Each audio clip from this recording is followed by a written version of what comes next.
Good evening. It's time for the top stories on this Friday. Ahead. Tonight, road carnage in Kikope. Lori ikatoka juu ikiwa imekosa brake na ilipokuja ikakuja kama imefagia Nissan ikairusha mahali kama hapa penye mnaona. One accident, 5 vehicles and 12 deaths.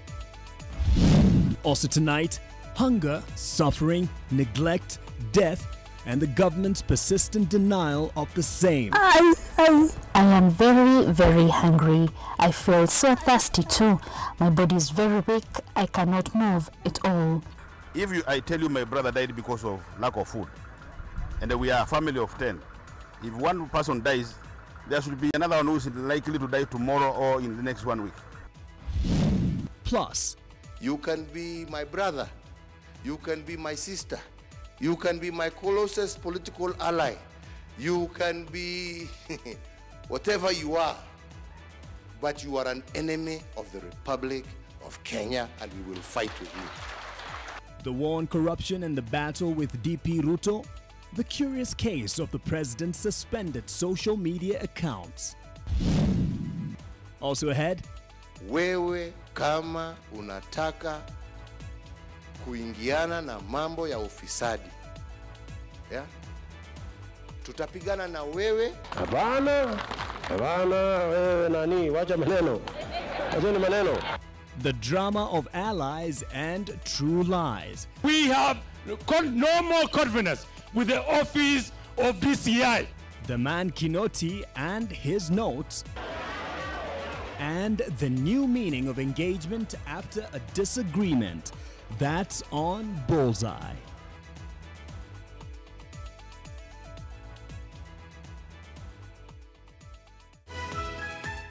NTV Weekend Edition with Mark Masai. A lot to look forward to. Thank you for choosing NTV Weekend Edition. Our sign language interpreter tonight is Flora Atieno. And we start on a fatal note. 12 people, including all the passengers in a 14-seater PSV plying the Nairobi-Nakuru highway, perished in a road accident involving 5 cars at Kikope in Gilgil. Police officers have launched a manhunt for the driver of the trailer that allegedly caused this accident. All 11 passengers in the 2NK Matatu plying Nakuru to Nairobi route died on the spot when a trailer moving from the opposite direction rammed into it at the Kikope shopping center in Naivasha. One other person who was about to board the Matatu died in the hospital while receiving treatment. According to Gilgil CPD Emmanuel Opuru, the trailer driver lost control while the vehicle went downhill and collided with the Matatu before hitting 3 other vehicles, all traveling in the opposite direction. Lori ikatoka juu ikiwa imekosa brake na ilipokuja ikakuja kama imefagia Nissan. Passengers in the other 3 vehicles escaped narrowly with injuries. Police officers are searching for the driver of the ill-fated trailer who fled the scene shortly after the accident. Bodies of the deceased were taken to Gilgil Sub-County mortuary. The vehicle wreckages were towed from the scene of the accident to Gilgil Police Station. In the last 2 years, over 30 people have died on the steep section of the road. The accidents were attributed to mechanical failures of the vehicles.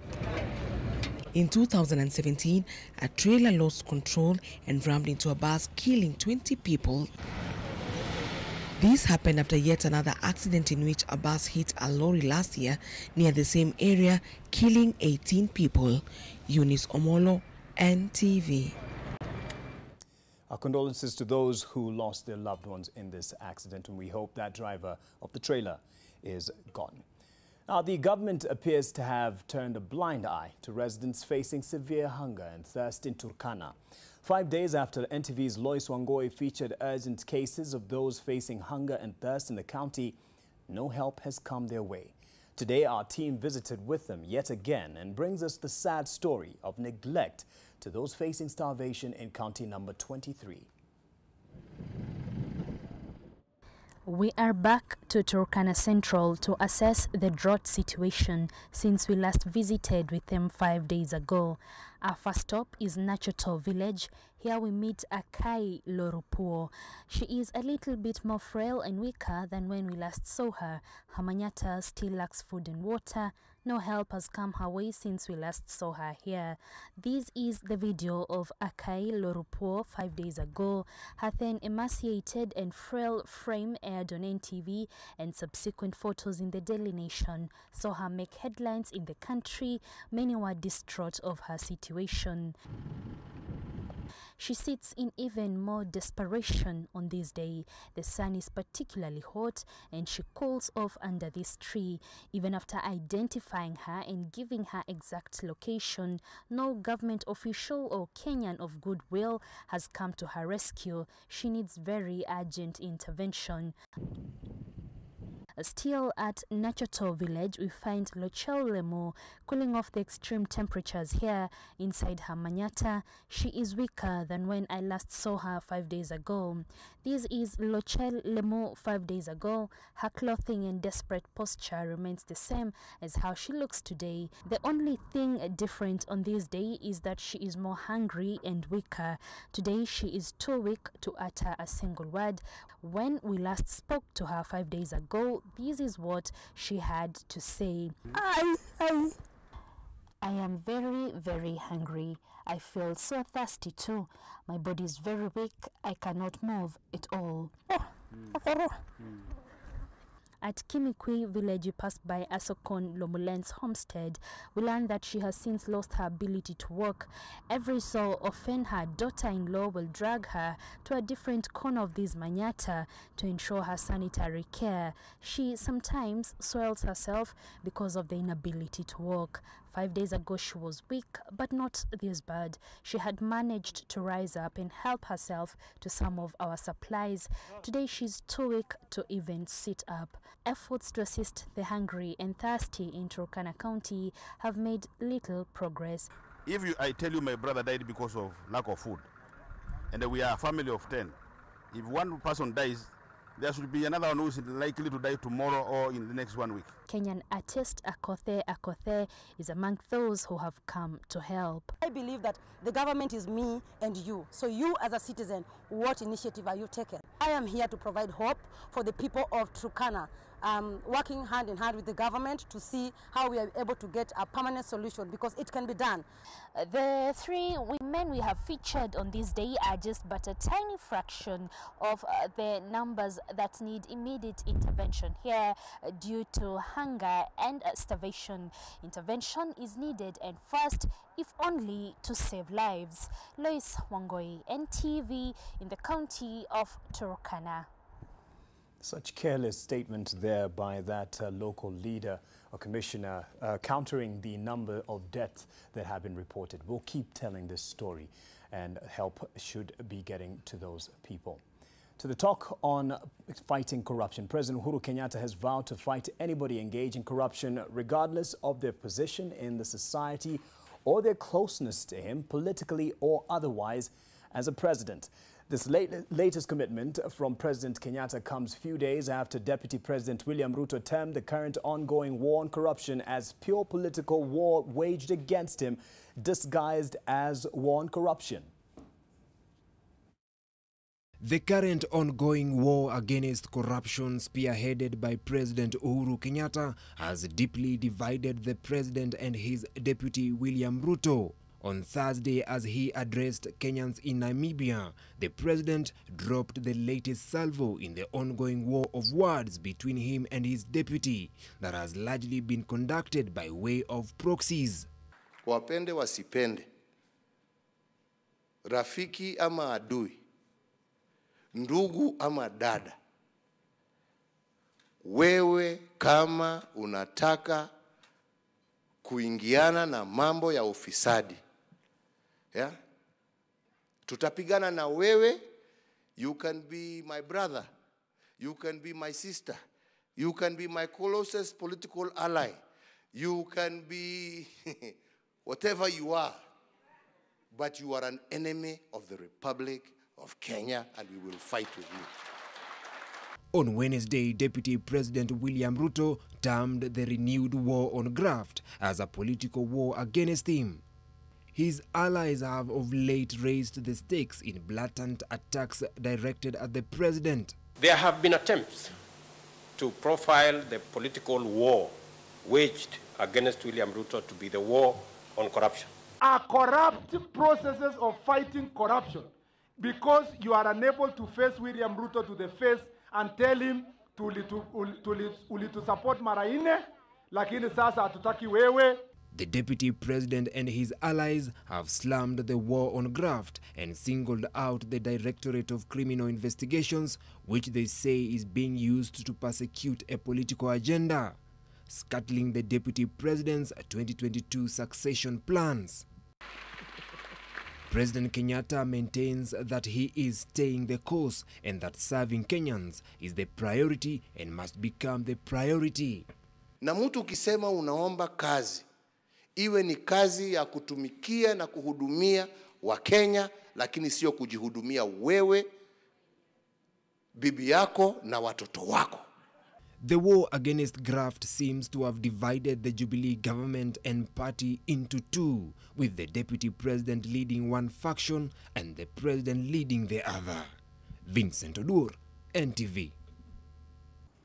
Soon after, President Uhuru Kenyatta's social media accounts were pulled down after a post that appeared to be a direct reply to constant attacks on the war on corruption by his deputy William Ruto and his allies. The post on his Twitter handle had indicated that the president would not allow his brother, sister, or closest political ally, underline that, closest political ally, to engage in corruption. The president's chief of staff, Kenyattas, says the account had been pulled down due to unauthorized access and to allow for the necessary remedial measures. At face value, the post that addressed the fight against corruption was indicative of a new bare-knuckled approach to the face-off with his deputy that seems to be becoming increasingly antagonistic. The post said, and I quote, "If you are corrupt, we will fight you. You can be my brother or my sister or my closest political ally, but if you are corrupt, we will fight you. I won't be clouded by ethnicity or status in my quest to leave behind a united nation, and I will continue championing for Kenya's unity." End quote. Speaking to Kenyans in Namibia, the president made virtually the same remarks on camera that had been posted on his Twitter handle, but with one exception. The reference to closest political ally was edited out. You can be my brother, you can be my sister, but you are an enemy of the Republic of Kenya, and we will fight with you. And there is a visible cut in the video sent to newsrooms by the Presidential Strategic Communication Unit. NTV has acquired the unedited version of the video that goes to show the efforts made by State House insiders to retract the words "closest political ally" by the president. You can be my brother, you can be my sister, you can be my closest political ally, you can be whatever you are, but you are an enemy of the Republic of Kenya, and we will fight with you. Earlier on, shortly after the tweet on corruption, the president's handle on Twitter, which has 3.6 million followers, went offline and could not be accessed. His chief of staff explaining, and I quote, "On account of unauthorized access to the official social media handles of His Excellency the President of the Republic of Kenya, Uhuru Kenyatta, all official social media pages for the president have been temporarily suspended to allow for the necessary remedial measures to be undertaken." End quote. The head of the President's Strategic Communication Unit, Kanzedena, saying that they had noticed something unusual on the handle and page and had decided to take it down. The only thing different, however, is that the post that seemingly led to the account being taken down included the words "closest political ally," which had been edited out of the PSCU video from Namibia. You can be my brother, you can be my sister, but you are an enemy of the Republic of Kenya, and we will fight with you. Those words are seen as directly addressing the deputy president, with who the president formed an alliance that led them into government. Much later, the president's chief of staff, Kenyattas, on Twitter acknowledged the great debate that was sparked by what he termed as the president's stand on corruption. The president's other social media accounts on Facebook have been taken down also. Charity Mwangi, NTV. Offline or not, the internet never forgets. Now, Chief Justice David Maraga has defended the judiciary against accusations that it is slowing down the fight against corruption. Maraga said that contrary to opinion of critics of the courts, the judiciary was the strongest link in the fight, with even judges and magistrates not spared in the purge against corrupt officers. The CJ also announced plans to employ more judges and magistrates to reduce the backlog of cases. Ufisadi iko kila pahali, na ukiangalia judiciary hata kwanza ndio imeshughulikia hilo jambo zaidi kuliko idara zingine. Juzi tuliachisha mahakimu kama wawili watatu hivi kazi shauri ya mambo ambayo yanahusiana na ufisadi. Kwa hivyo hiyo ni kitu JSC inashughulikia kila mara. Na vile mimi nakwambia judiciary kwanza ndio inashughulikia hiyo kuliko idara zingine. Ile mambo saa nyingine watu wanasema the judiciary is the weakest link in corruption. Judiciary is the strongest link. To a story where justice definitely needs to be served, and very soon. A man in Chepalungu, Bomet County, surrendered himself to the police after allegedly strangling his 3 children to death. The man, identified as Bernard Kirui, is alleged to have killed the 8, 12 and 15-year-old children in their mud house. Neighbors say Kirui and his wife engaged in constant quarrels over unresolved domestic disputes. His wife was away during the Thursday night going into Friday morning incident.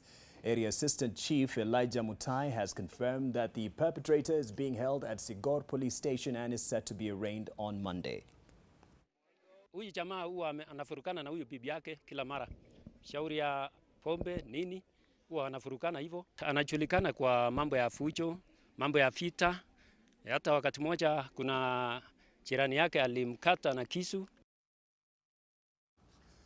On that devastating note, I'm sure you want to take a break at this point, but don't leave us. We'll be back shortly with more after the break.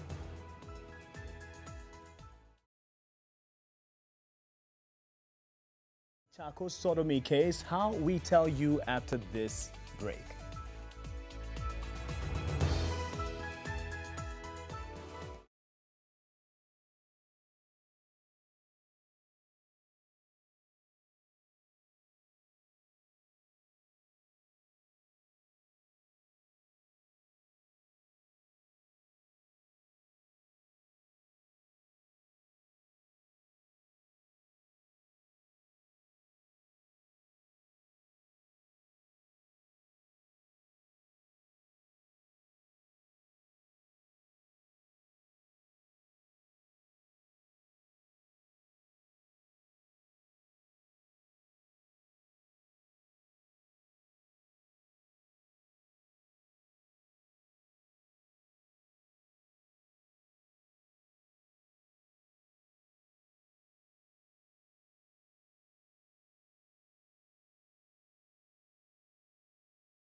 you for staying with NTV Weekend Edition.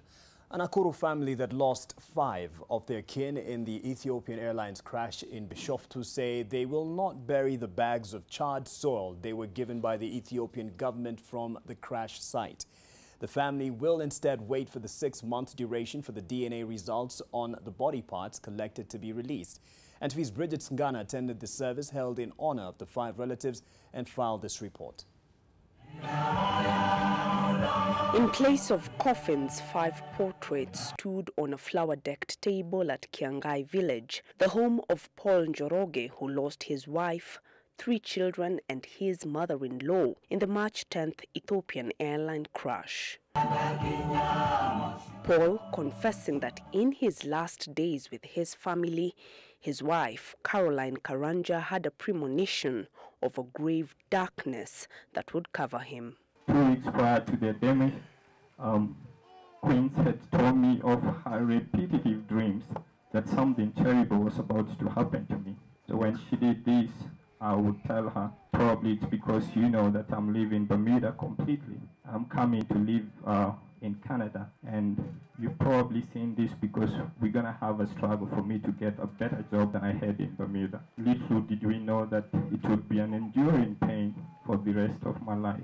The doting father expressing the now crushed dreams of his 3 children, Ryan Jogona, Kelly Wanjiko, and Ruby Wangoi. I wish I would hear their laughter, cries, and noises again.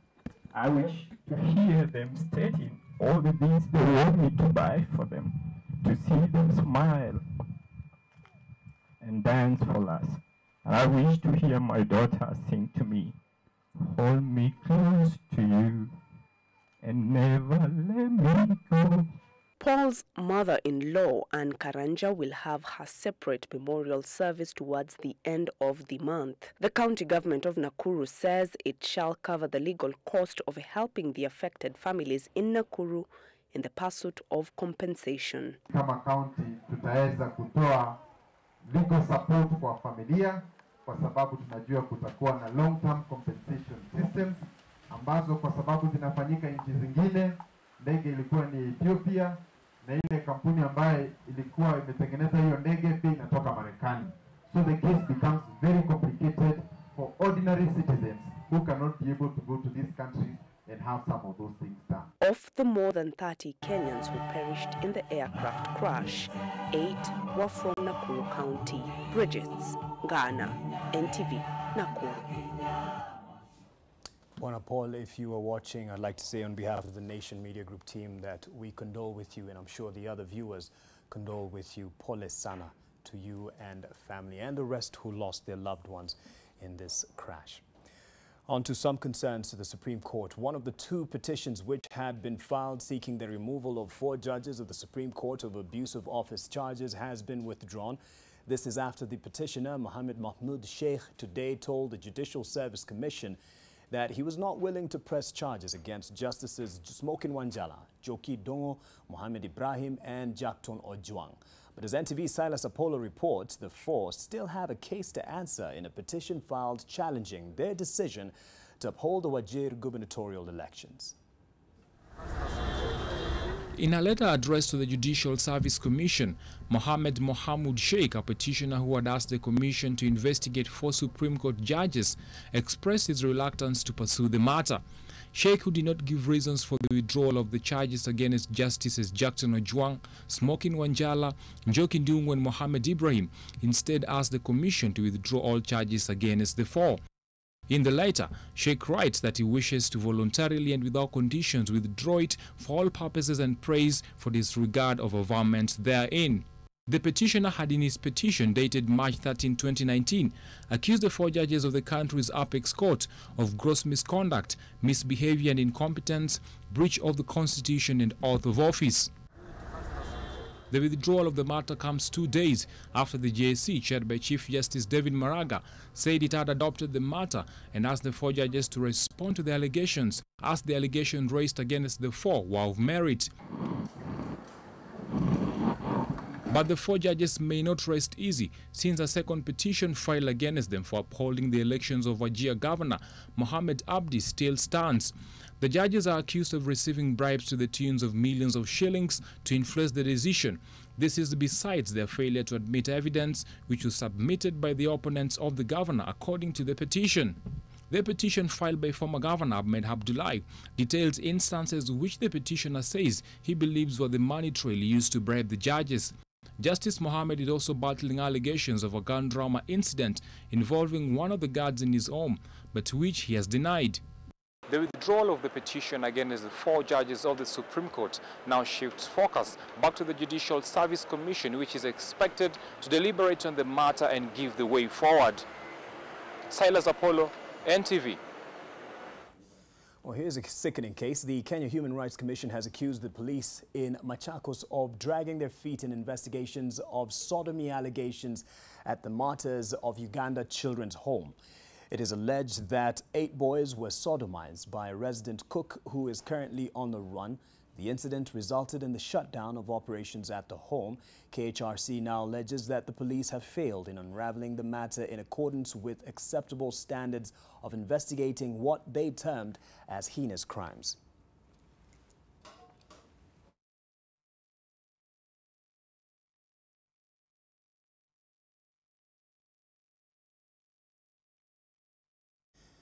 To something you can look forward to even more revolting. They came to Kenya over a decade ago, allegedly on a charity mission, registered over 80 orphans and vulnerable children to a family home in Bomet County. For the young ones, nothing could compare to the joy of enjoying a family setup. Only it wasn't what it looked like. They were sexually exploited and their rights abused. This Sunday, NTV investigates praying missionaries with Edmund Nyabola. Here's a sneak peek. This family came to Kenya in the year 2008. I could hear children crying loudly in pain. How many times were you sexually abused by Mr. Dow? Like 3 times. It was a sexual abuse on his own daughter. And they told me to close my eyes and they told us to put our arms like this. Then they shoot something fast here. Children are not being taken to the hospital. James was put into a box and then just put in the ground. The department did not do a proper background check. For me, I don't know about what you are talking about.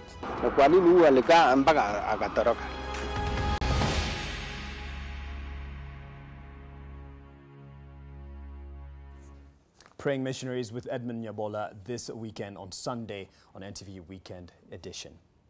The Kenyan doctor, who allegedly committed suicide in Cuba has been laid to rest in Likoni, Mombasa County.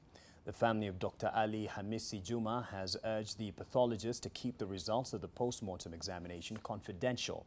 The Kenya Medical Practitioners and Dentists Union has once again demanded that the government should expedite return of the remaining doctors from Cuba, failure to which the medics will go on strike. In Nairobi, Health Cabinet Secretary Cicely Kariuki declined to speak on the allegations of mistreatment, saying she's waiting for a report. This is despite the issue having been raised months ago.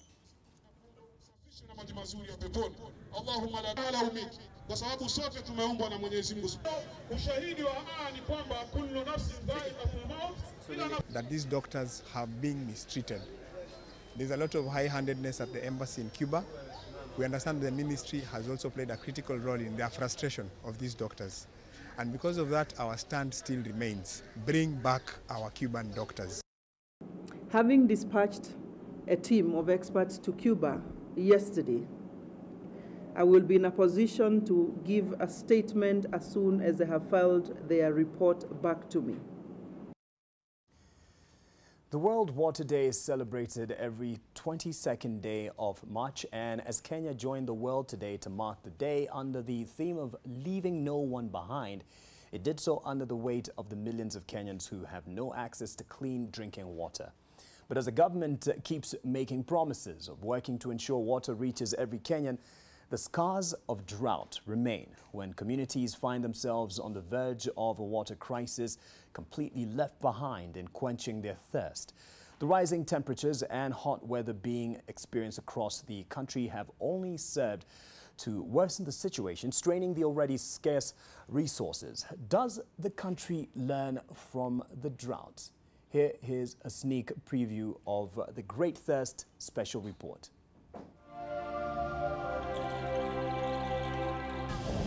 Kenya is actually a water scarce country. Kuna shida ya maji sana. We're finding all the way up and down the coast that population centres that had water, fresh water, no longer have it. Climate change, whether we like it or not, is on us. Hususan upande wa Lamu hatupati mvua nyingi sana, na ndipo ukaona kwamba shida hii inajirudia kila wakati. Those counties which are up to now endowed with enough water to really take it and get it as God given. We should treat each drop of water with a lot of respect.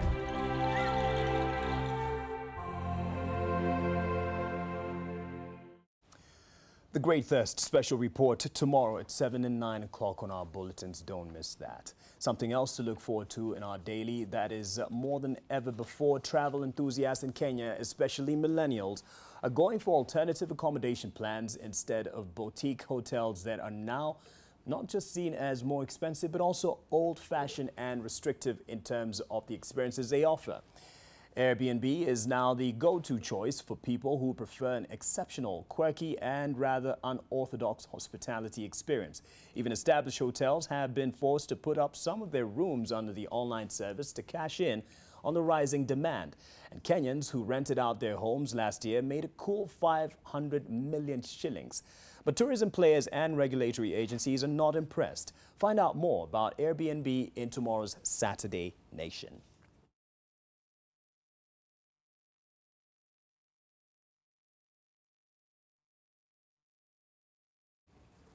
That's tomorrow. Grab your copy. And something to look forward to. This is in business news with Julian Samboko. Uchumi Supermarket's latest plan in efforts to get out of the red. That's after the break.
Amboko.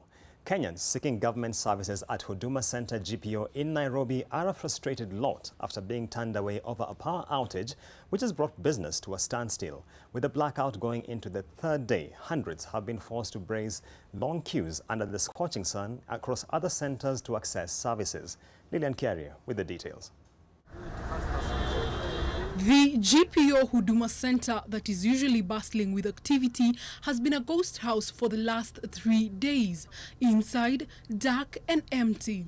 Those who came in were disappointed as services offered were not beyond those that required filling of documents and verbal inquiries such as application of police abstracts. We don't get to understand why an institution by day like Huduma Center does not have a backup system where you can be able to, or a generator where you can be able to access systems. So all we had to do, you come, then the security guard directs you to Huduma Center City Square. Mkubwa ya Huduma Center aongee na manager Kenya Power headquarter yote, kwa sababu hata hiyo Huduma Center ni ya serikali na Kenya Power ni ya serikali. Kwa nini anafungana mwenyewe? The Huduma Center at City Square saw many Kenyans in agony as they queued under the scorching sun waiting to be served. Last year, services at Huduma Center came to a standstill due to power outages as the government had delayed payments of power bills. In June the same year, non-payment of internet bills saw business come to a standstill as the centers had accrued a bill of over 85 million shillings. In a written statement to NTV, Huduma Center's Director of Communication, Patricia Ndede, blamed the outage on an electrical cabling issue. Ndede said that the center has not been able to offer any other services save for issuance of certificates of good conduct, police abstract, and clearance forms by the Ethics and Anti-Corruption Commission. Ndede said the center was working round the clock to revive operations and asked Kenyans to seek services in the remaining 51 centers nationwide. Lillian Kiarie, NTV. And away from service delivery at the Huduma Center, Kenya is banking on the upcoming 124th session of the International Coffee Council meeting in Nairobi next week to revive its once lucrative but now ailing coffee sector. Amid falling earnings and production volumes, the government is now looking to go back to the good old days and save one of its major foreign exchange earners from collapse. Victor Kiprop with the details. Promising with rising production volumes and growing earnings for farmers, Kenya's coffee sector is now almost in shambles, with production tumbling and earnings from the crop lower and no longer predictable. Among the factors driving the production of the brew to its death knell, the government says, is the country's population, a majority of whom coffee is just not their cup of tea. We grow coffee, but we drink tea. And I think as part of really helping our farmers, we really need to have a coffee tradition like other coffee growing countries, because we shouldn't just look to the international market. We should also have a domestic market. Piling debts, mismanagement and lower prices are some of the factors blamed for the collapse of tens of coffee factories and thousands of acres under the crop uprooted by farmers, in a tragic irony from the high esteem with which Kenya's premium coffee is held internationally. And at the 124th session of the International Coffee Council meeting in Nairobi next week, Kenya hopes to revive the issue that leaves farmers with only 1 cent for every shilling made by coffee shops. Many farmers are very discouraged by the current price situation, and although the roots of this problem are very complex, they are multifaceted, we have to try and make headway to try and resolve this. Over the last 3 decades, coffee production in Kenya has dropped by more than 60%, from about 133,000 in 1988 to about 45,000 in 2017, largely due to poor returns to farmers who are now looking into other sectors such as real estate. Victor Kiprop, NTV Business, Nairobi. We grow coffee but drink tea. Sounds akin to preaching water and drinking wine. Elsewhere, embattled retailer Uchumi Supermarket has appointed Owen Koimburi as interim supervisor tasked with taking care of creditors' interests. Uchumi, which is besieged under a pile of debt, has also filed before the High Court a creditors' plan detailing actions to be taken by the retailer towards recovery. The plan includes restocking of smaller branches, restructuring and franchising as possible turnaround avenues for the retailer.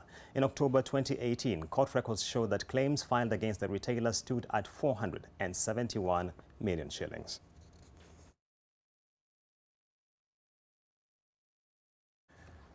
The national government, in collaboration with county governments, has rolled out a program which aims at encouraging the youth to go into self-employment through use of the internet. The online campaign, named Ajira Digital, targets young people who are computer literate but jobless. Zakis Masame with the report. Speaking in Bungoma during the launch of Ajira Initiative, Information and Communication CS Jom Sheru said a good number of young people in the country have been on record for misusing the internet. Kenya will be the capital city of freelancing for the world. And Bungoma County is headed in the right direction in ensuring we have that happen. Musheru says millions of young people who are computer literate have the opportunity to create employment online as part of the efforts of reducing unemployment among the youth. And I'm so happy to see that already 250 youth have been trained, and of those 250, close to 1,000 are already working and earning money. That is a big transformation. So we need to find ways of how we will expand that. And so we will partner with you in ensuring that the hub that you're creating will ensure that there are more jobs created for the young people. Currently, at least 70% of the youth in Bungoma are unemployed. 70% of those youths are unemployed. That means we have about 350,000 youths wenye hawana kazi in the entire country. That is why, as a county, we recognize the opportunities in software development, internet, and we are doing everything to prepare our youth on how to make money online. Many young people need this information. Why don't you use social media to post and send this information? It's also important to know anybody can have an account online, whether it's a social media account, and they can decide when to have it on and when to have it off. The fact that somebody chooses to have their account off, whether it's for renovation or for whatever reasons they have, it is their right to switch off an account and deal with the account as is required. Zakis Masame, NTV. And now let's take a look at the capital markets. And the Nairobi Securities Exchange wound up Friday's trade with the market capitalization 29 billion shillings higher than it closed last week, signaling a gain for investors. The gain comes on the back of the full-year earnings season for commercial banks, which has seen DTB, KCB and NIC rebound to growth in profits. In the latest results, Standard Chartered Bank's bad loans grew sixfold to 2.6 billion shillings in 2018, even as its net profit for the year grew by 17.1% to 8 billion shillings. In the same period, the Nairobi Securities Exchange posted a 12% decline in its net profit to 190 million shillings. The exchange's performance was dragged by a 13% rise in administrative expenses.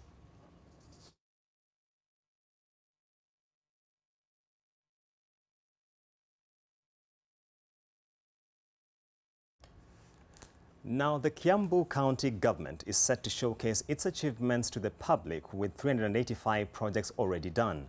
This is according to the governor, Ferdinand Waititu, who hosted Nation Media Group's chief executive, Stephen Gitagama, and agreed to partner in disseminating information on the developments and the challenges facing the county.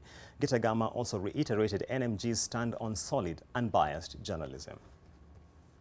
We will endeavor to make sure that we continue with balanced reporting and ensure that you as our customer actually feel that we value and feel that there is actually a benefit in working with the nation. We want to inform our people that anytime in the very near future we shall have a live coverage of all the development projects that we are undertaking.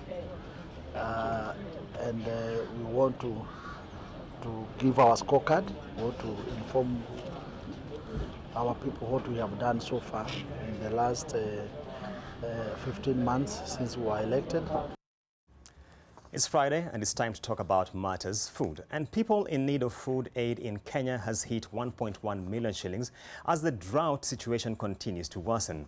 And as the government denies that any deaths have resulted as a result of starvation, families in Baringo and Turkana counties insist they have lost loved ones, with the number now estimated at 11. Already, humanitarian agencies are reporting that malnutrition rates are rising, with the status of nutrition in many parts of the countries classified as critical. On Food Friday tonight, Zainab Wandati looks at the impact of the drought on nutrition, specifically in the country's arid north. The livestock subsector has taken the greatest hit, with so many animals dying in the drought. The nutritional condition of the communities in those affected areas has equally suffered, and it is getting worse by the day.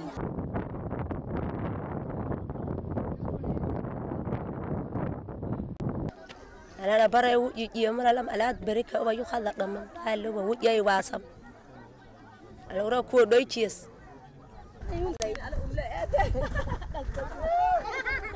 لا دا أمك ومدبي عليه ما يالي شيء عليه ما نتا ده أفني رجي على أنا عليه أرجيل عليه شورة له يعني خونيو. This is the bare reality that many families in at least 13 counties are living in. The drought serving them no option but to be completely dependent on food aid. The malnutrition rates in those counties are rapidly rising. Already, 8 of the counties are at the critical stage, with 2 others, Marsabit and Turkana, being in the extremely critical phase. North Horr is the worst hit by malnutrition, followed by Lysamis. About 21% of children less than 5 years in North Horr are malnourished. That means out of 10 children, 3 have malnutrition.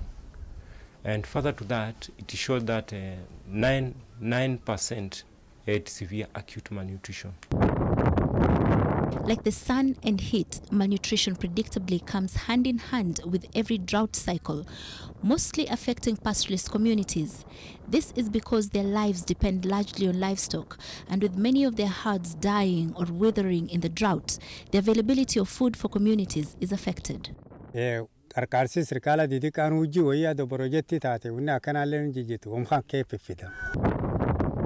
is Ileret in North Horr in the county of Marsabit. This small county's dry, dusty landscape provides the canvas on which bony animals and carcasses, along with residents whose bones and skin have barely anything between them, paint the most vivid picture of the malnutrition crisis in the country. Over 50% of the children under the age of 5 years are malnourished. We have been seeing children who are more thin, more wasted, more with baggy pants. That is the loose skin.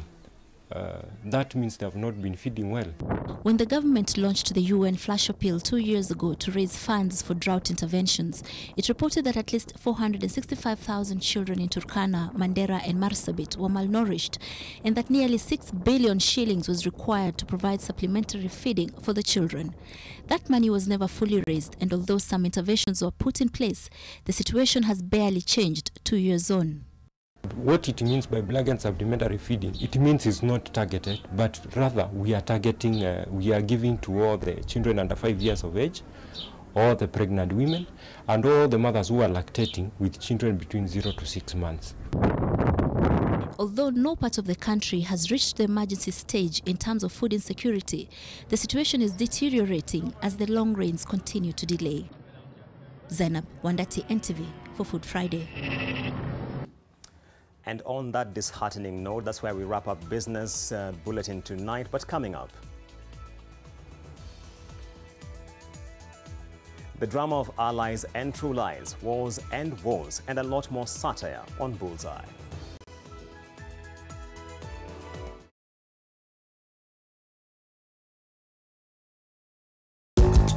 To the out-of-framers, the turtleneckers, the fringe growers, you don't need to hide anymore. Try Dettol Even Tone. It cleans and helps to reduce the appearance of blemishes caused by oil, dirt,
Time for Bullseye. If one were to describe Kenya today, he or she would say it's a nation of so many wars. There is a war against hunger, political wars, the war against corruption, etc., etc. Now, these wars are being fought mainly within, making it even more difficult to make out the real enemy. The more reason why some are turning their guns on the messenger. And as Emmanuel Juma now reports on Bullseye, the Jubilee House appears to be the chosen battleground.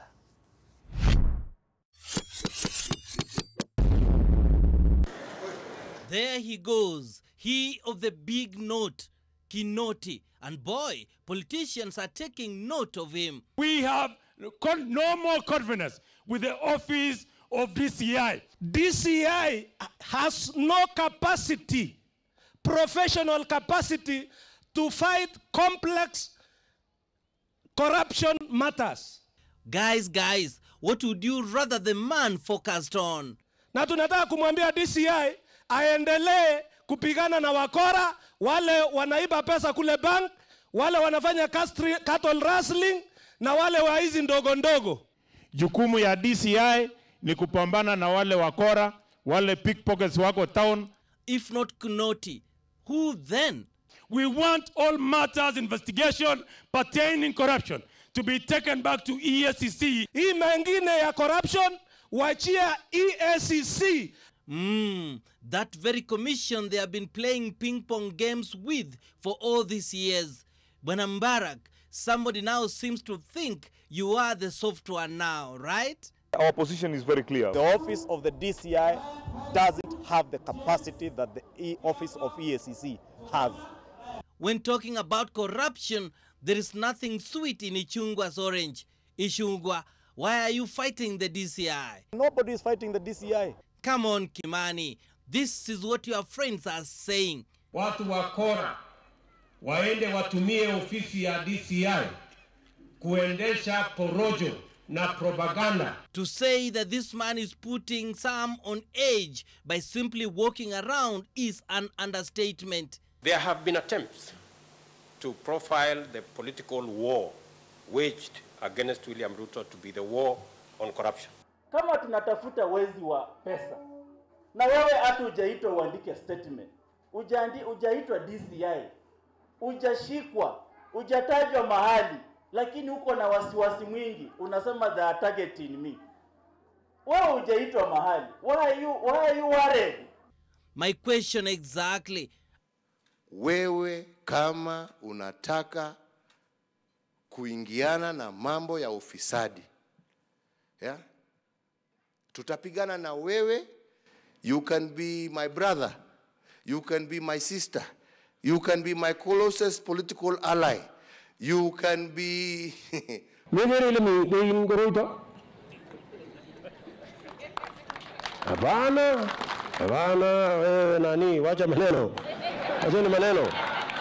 And there is the answer.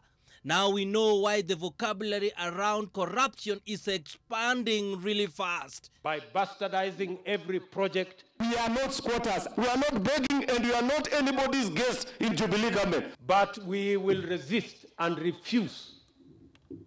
And we will reject. A new resistance movement in the making. Kwani sisi ni wajinga kiasi gani? Kwani sisi hatuelewi maneno hii vile inaendea? Here, they could simply not resist. It was all about a bill. And it seems they may be paying even bigger bills after this. Call them members of the chaotic assembly of Kiambu. And when they disagree, that's when they truly engage. Waititu, something not right in your county. Hawa ni power brokers. Hawa ni conmen.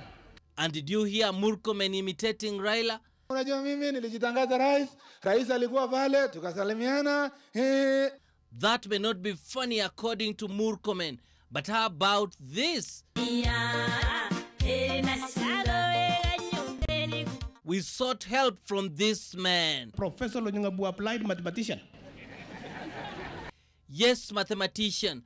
Please describe the video. Kijana fumbi amenona round. Huwezi jua tumbo ni wapi, mkongo ni wapi. Emmanuel Juma, Bullseye, NTV.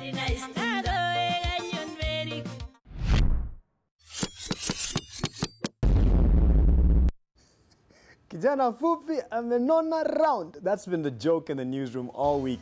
And I won't say who we were referring to in our newsroom. We'll keep that in-house. But our political scene is full of clowns. It leaves you saying one thing. As this kid, I'm sure you've gotten it on WhatsApp. He says this. I hope you can hear it. That's what you'd say after watching Bullseye and watching some of our politicians. Up next is the sports with Brian Zutwa.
Playing now on NTV Sport. Welcome, my name is Brian Otual. Kenya Pipeline have cruised into the semi-finals of the Africa Club Championships in Egypt after a 3-1 win over Sporting of Egypt.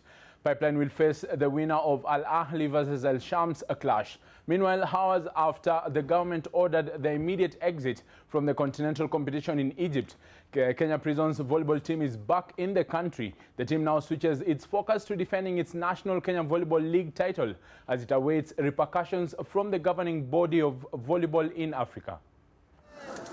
Kenya prides itself as a global sporting powerhouse, but Kenyan sports is currently limping with a government cash crunch impacting sports negatively. 4 a.m. Friday morning, and the Kenya Prisons women's volleyball team is back in the country unceremoniously. This comes hours after the Principal Secretary, State Department of Correctional Services, Zainab Hussein, wrote a letter ejecting the team from the Africa Club Championships before it completed its fixtures. Ilikuwa tumequalify kwenda rankings from position 9 to 16. Lakini ndio hivyo tumerudi nyumbani. As the team comprises members of the disciplined forces, the players and officials could not comment on the order to leave Cairo before completing their engagement. Sisi ongelea hiyo. Hiyo siko ni yangu. So where did the rain start beating the Kenya Prisons women's volleyball team? Wasiwasi tulianza mahali tulianza kutravel kwenda Egypt. Tulienda in groups. First group ilienda watu 5, alafu kuna group ilikuja ya watu, the rest of the group ilikuja baadaye. Tulifika huko siku ya mashindano. Mashindano kwanza yalikuwa yameanza na travel na tukafika na tukaingia kwa uwanja. Hapo ndio tulianza mchezo wetu na uchofu. Hapo ndio masaibu yetu yalianza. Aside from arriving late and also being thrown out of several hotels, the team was also at risk of disqualification for not paying the entire registration fees. To add salt to injury, veteran Evelyn Makuto injured her knee. Mashindano haikuwa rahisi, ilikuwa lazima tujitolee. Na tulikuwa tumeamua kujitolea. After the embarrassment on the continental stage, Kenya Prisons will now focus on defending the National League title. Tuanze kufikiria mambo ya National League ambayo iko Kitui. Tunarudi tu mazoezi, tunaendelea na league. Following their premature departure from the Africa Club Championships, the team is now at risk of being served with a huge fine or a ban from continental competition. Warote Kiru, NTV. And World Under 18 1500 meters champion George Manangoi hopes to walk in his brother's footsteps and even better his career records as he seeks to represent Kenya at the Africa Under 18 and 20 championships set for Abidjan, Ivory Coast. Numerous World Under 18 champions were among the winners as curtains came down on the national trials for the Africa Championship. While under-18 1500 meters champion George Manangoi showed his pedigree as he won the boys under-20 1500 meters event to qualify to represent Kenya at the Africa Championships slated for next month. Edna Jebitok was victorious in the women's event as Vincent Kibet and Janet Nyiva won the boys and girls under-18 1500 meters event. Training ambayo nimeweza kujiandaa vyema pamoja na coach Uma. Ninamshukuru sana kwa kuweza kunipatia motisha pamoja na ndugu yangu Elijah Manangoi. And while under-18 champion Jacqueline Wamboi won the women's 800 meters event, while Sheila Chepkosgei and Wilborn Yegon were victorious in the junior 800 meters under-18 event. Kipngetich Ngeno won the under-20 800 meters category. Kienda huko nitatia bidii zaidi hapa, ni perform better. And while under-18 400 meters champion Mary Mora continued her dominance in the sprints, winning the women's 400 meters under-20 event to be the only qualifying athlete. Naendelea kukimbia vizuri na mazoezi si mbaya na mwili umekubali na kamata mazoezi sawa. In a peek of other results, while under-18 walk race champion Samson Digiti qualified for his event.